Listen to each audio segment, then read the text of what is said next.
We are, of course, penalising people who haven't moved with the times, but we're also witnessing one of the most significant transformations in travel, in air travel, since the invention of the boarding pass itself. The International Civil Aviation Organization, the ICAQ, has announced today plans to phase out paper check-ins and boarding passes entirely, replacing them with biometric facial scans and digital journey passes. The shift is intended to streamline the travel experience. No more fumbling for passports, no more frantic online check-ins, no more paper. You'll book a flight, download a journey pass to your smartphone, and from then on your face is your boarding pass. So if you've got to download this to your smartphone, how do we know that your smartphone isn't going to be required to access everything? The advantages are clear. Speed, backdrop, security, boarding, all will be faster. Security, biometric checks offer better fraud prevention, convenience, updates to your flight, hotel, car rental, all will appear automatically. And for those who travel frequently, this will feel like Amazon meeting aviation. Now there's a surprise benefit.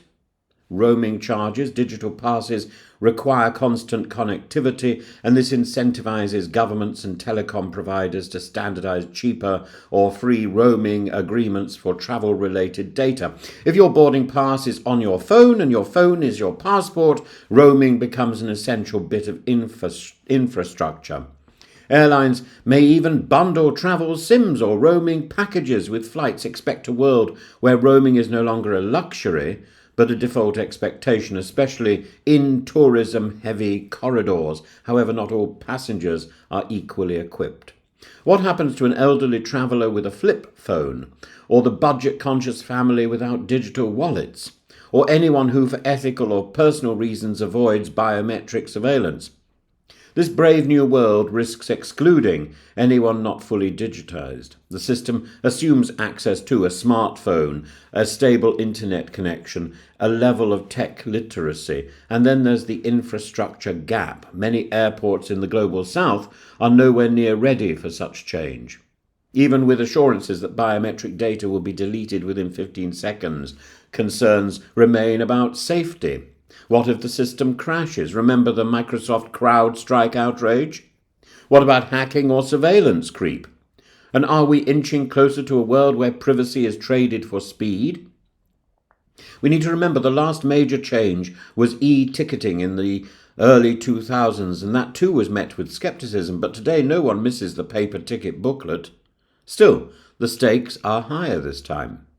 We are not just digitizing a ticket, we're digitizing identity, and doing so under the purview of international policy, corporate tech giants, and data regimes. British Airways, Air France, KLM, Finnair, Saudi Airlines already piloting this shift.